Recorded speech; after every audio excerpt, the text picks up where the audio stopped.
Hey everybody, welcome back. My name is Joseph Yakabuchi. I'm a training psychoanalytic psychotherapist and psychiatric nurse practitioner.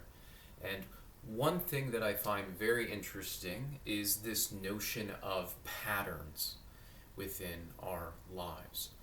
Now, I want you to think about your own life as we sort of explore this topic. But consider, for instance, within your life, within specifically your patterns of relating to other people, have you noticed there to be any repeated sort of conflicts or perhaps even repeated patterns of interest or psychological engagement? Perhaps you are falling into patterns that seem to be limiting you or keeping you from living a deeply fulfilled life. In this video, I wanted to talk to you guys about my own sort of experience with this.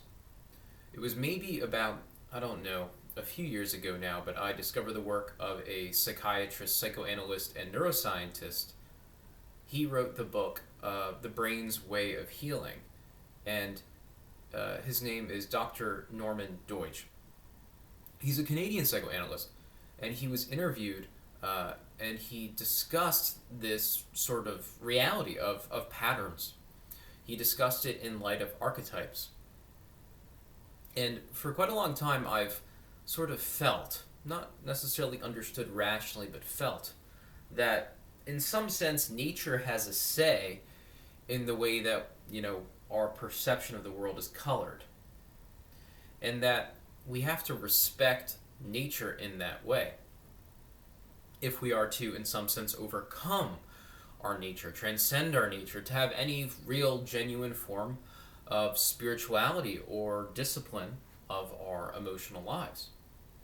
As human beings, I really believe that we are designed for living a meaningful life, a very spiritually rich life, and that when we fail to actually act out, you could say, those deeper needs, we can become very physically sick, but predominantly we experience this through an affective neuroses at the level of our cognition and within our ability to relate to one another. So in my life, I've noticed that wherever I go, be it, college, graduate studies, work environments, working as a registered nurse in psychiatry, working as a waiter, I did that for quite a while, I am embodying certain patterns relationally. And really one of those patterns is what I would consider the role of healer. Now that's a very loaded term, but I would argue that in short, what the healer tends to do is allocate their attention on the well-being of basically relationships. It looks for the blocks, basically, within others, within the community, within the social milieu. It looks for the blocks, and it tries to sort of uncover those blocks, right? I think this is in some sense the work of psychotherapy, but it's also the work of religion in many ways. When we start to really look at how religion works, it's really all about coming to terms with reality, right? To uncover those blocks so that we can, get busy again doing what God really wants. Not necessarily our own will in some sense, but sort of this call that we have. We're aligning our will with really the will of the divine, with God. I think that for me, this has always made the most sense. But I want to return to this idea of these archetypes, because I want to think about this as sort of a theme within my work.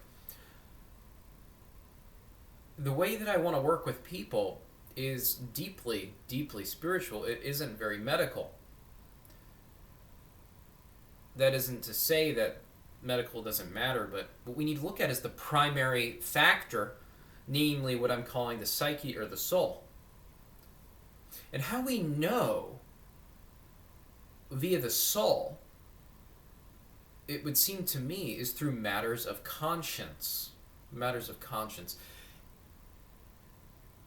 And it's such a joy and such a pleasure for me to notice, right? To notice the patterns of my own failure within matters of conscience, within matters of relationships, to come to terms with my defenses, to come to terms with my pain, my suffering, and I can go through the list, my fear, my sadness, my anger.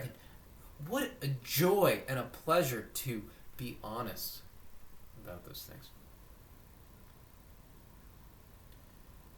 And I can see that there's a need for this in the world, and I think that wherever I go, I'm embodying this theme of how do I promote honesty, authenticity, vulnerability, I think is the best thing, such that I can build a community, a social milieu where people are showing up fully.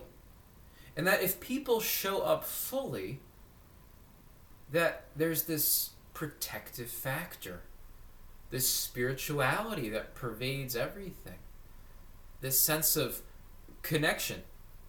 And that's it. That's my quest, to help people find connection, to build and sustain connection and meaning across time. What a joy and pleasure that is to enact that in the world. So my question to you is, what have you noticed specifically coming up within your relationship life, your patterns of relating?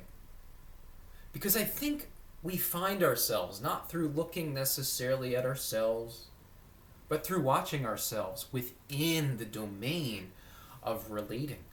This is more of a modern approach to psychoanalysis. But I also think this is fundamentally a spiritual approach. It is a relational approach. We know ourselves through the way that we serve others, in some sense. So tell me what you think about these thoughts in this video. I'd love to hear from you. Like the video if you found this interesting and likable. And if you're new, I invite you to subscribe so that we can have more conversations like this in future videos. I hope to see you all soon, and I wish you the best of luck. I hope that you can feel that there's something in you that matters, that is important, that deserves attention. But more than that, that it needs to be shared. It needs to be sacrificed for something bigger. I'm here to support you in that. Take care. Bye.